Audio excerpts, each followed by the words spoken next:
The Division 2 was recently made available for free by Ubisoft. Clearly the idea was to expand the player base, and it worked. I enjoyed the first one, so playing the sequel was only a matter of time. As with all new Ubisoft games, this one supports ultrawide natively. Furthermore, they actually made it so the UI stays centered, which means that you don't have to turn your head in order to see your minimap or how much ammo you have left. This is especially true for those who play on really large monitors, such as the Samsung's 49-inch one. So yes, 21:9 and 32:9 work flawlessly here without the necessity of any modifications. The game immediately felt very familiar since it looks a lot like the first one and plays very similarly. You do various activities and missions around the map, level up your character, and get better and better gear. The gunplay is very satisfying, there are collectibles to get all over the place, and as you complete all these activities, your map, which was mostly red at the beginning, becomes more and more green, giving completionists such as myself the satisfaction of having cleared everything. The first 30 levels are something of a tutorial, although I hadn't realized this at first. As you push through them, more and more problems become obvious, starting with the game's stability issues. Normally I'd be mentioning bugs, and trust me, we have plenty of those. The main problem here is the fact that the game is prone to crashes and freezes. This can be very arbitrary. Sometimes I will play all day and only crash a few times, like 2-3 at max. Other times I will crash 5 times within 1 hour. This is very frustrating and by no means something that only happens to me. All it takes is a look on the internet to see that it's the same for everyone.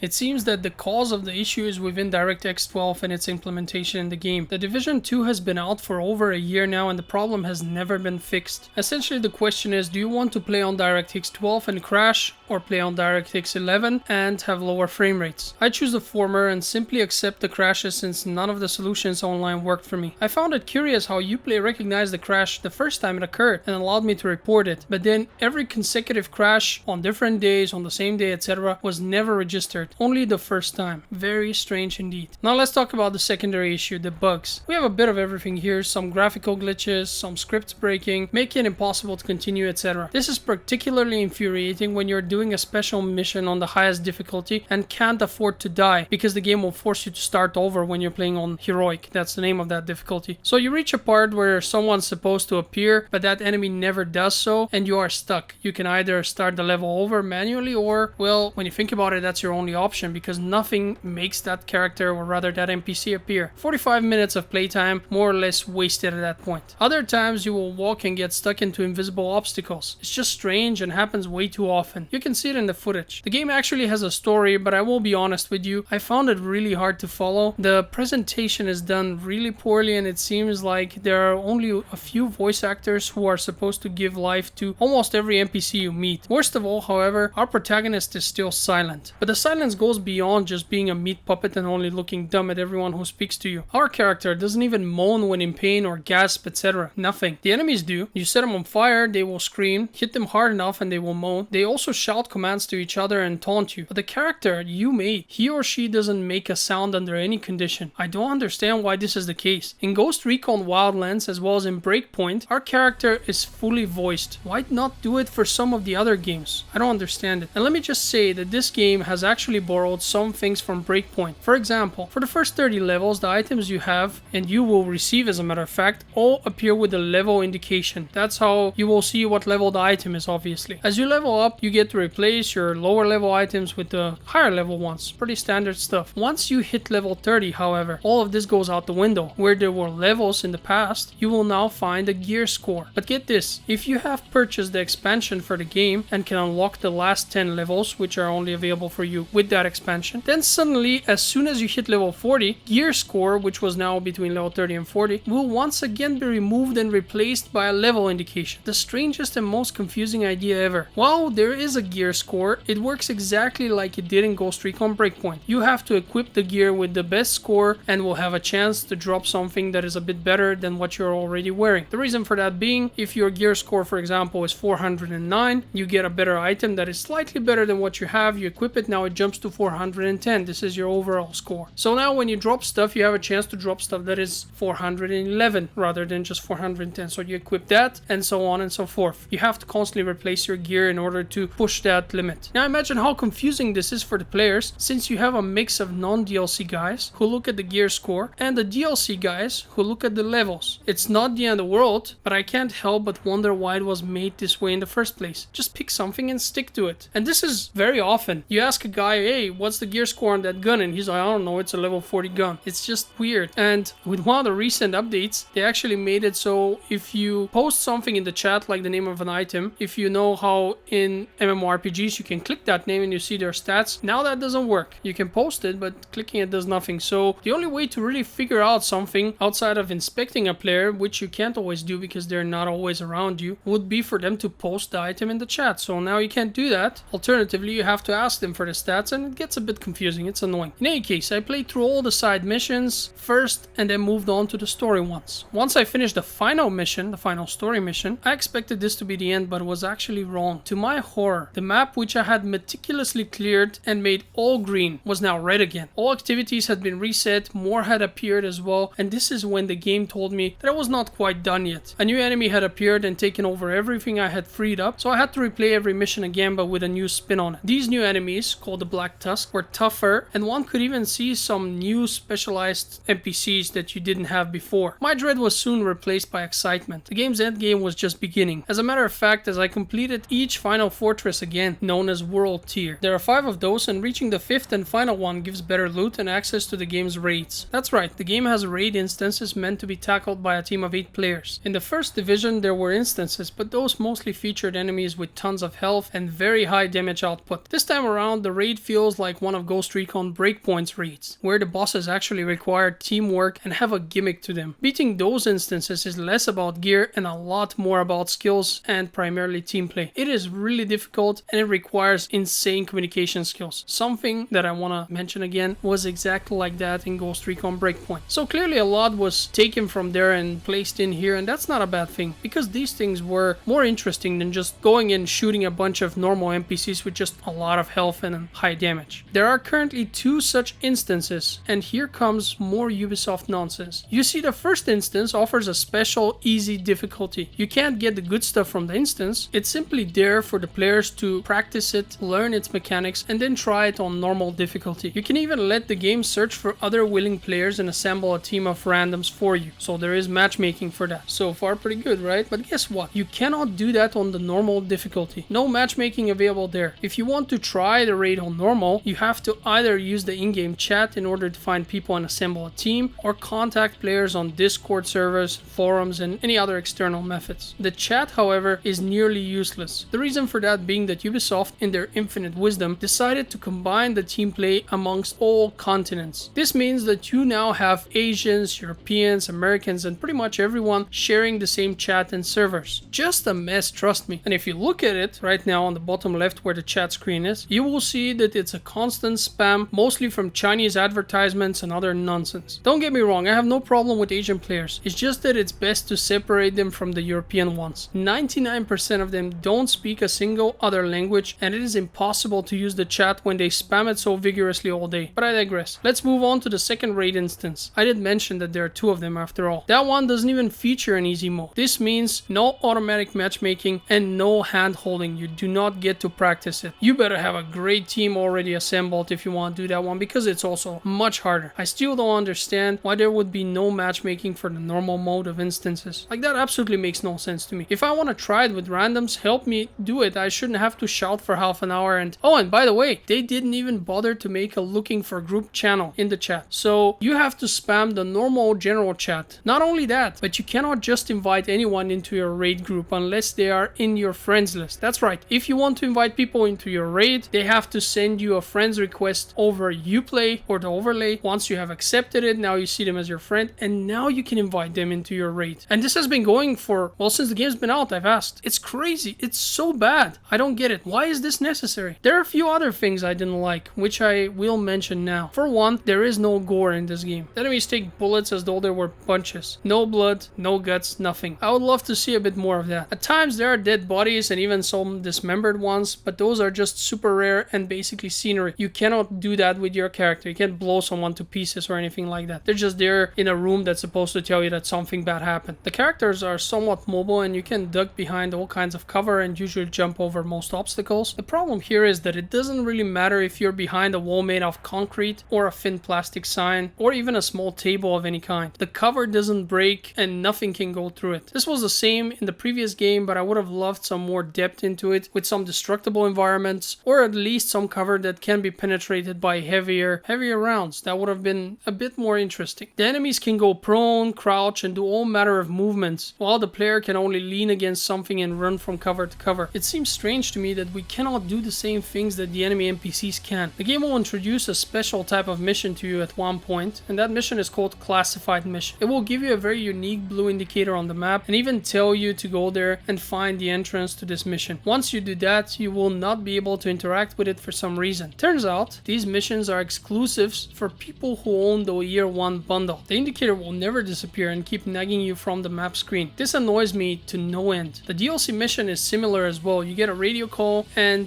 have to go to a helipad for a mission. Once you appear there, you're told to buy the DLC. The huge indicator will remain on your map screen as well, forever, until you buy the DLC and do the mission. There's really no need for this kind of nagging. If your game's good and the players want more, they will buy the DLC. But it goes even further. If you're a completionist like I am, and you want to collect everything that the map has to offer, well, get ready to see those indicators for how many collectibles there are remain at around 70%. The same with the side missions and everything else, because the game actually considers all these other missions that I just mentioned, including the DLC. You can never fill those to the max. I mean, those aren't too big of complaints, but I did mention that there are a few smaller things that annoyed me. As is normal for my reviews, I spend most of the time bashing the game for its flaws, so it's only fair that I mention some of the positives. I am usually not a fan of the PvP in such games, but here it was rather fun. There are special sections of the map called Dark Zones. There you can roam and it's free for all kind of thing. You fight mobs and gather loot, but unlike the normal one, you have to extract it at specific points. The extraction takes time and other players can attack you and steal it. They can attack you at any point, as a matter of fact. So it can be very exciting, but also a bit frustrating at times. There's also a normal deathmatch mode for which you can sign up. That is kind of fun as well. The good thing is that the game mostly balances everyone out so that your gear is not the most important thing, although there are still times when this doesn't occur and the game puts you up against some enemies that are much stronger than you and will basically one-shot you. Even if you don't have the DLC, for example, you might end up fighting people who are level 40, although you are level 30, and really not a fair match. Something else that I really enjoyed was the assistance calls in the game. If you play solo, so you're not in a party, you can always call for help and other players can respond by joining your game. At the end, you can even endorse them, which increases their shepherd rank and gives them small rewards. In other words, helping your fellow agents makes you feel good and rewards you. You also have various classes which get unlocked with their own special weapon and perks. All these many things make the game fun even after 100 hours, as is the case for me. I still enter it from time to time and help someone out or just do a few missions, hoping to get an item which will be slightly better than what I already have. We've reached the point at which I have to draw a conclusion. The fact of the matter is, The Division 2 is a game with many problems, some of which really serious, such as the constant crashes and freezes on DirectX 12. Still, it's a fun game and it feels like some aspects of the first were expanded on, making it a good successor. Since it's been out for over a year, a lot of content has been added to it, meaning that this is as good a time to try it as any. It's also indicative of the fact that a lot of things have not been addressed, meaning that they probably never will. If you enjoy such games, you'll definitely get your kick out of this one. I know I did. For all its problems, it's still enjoyable, and that really is what matters ultimately. I hope my review has helped you make an informed decision. Let me know what you think of the game if you've tried it. I want to thank you for taking the time to watch my video and hope to see you on the next one. Until then, have a great day.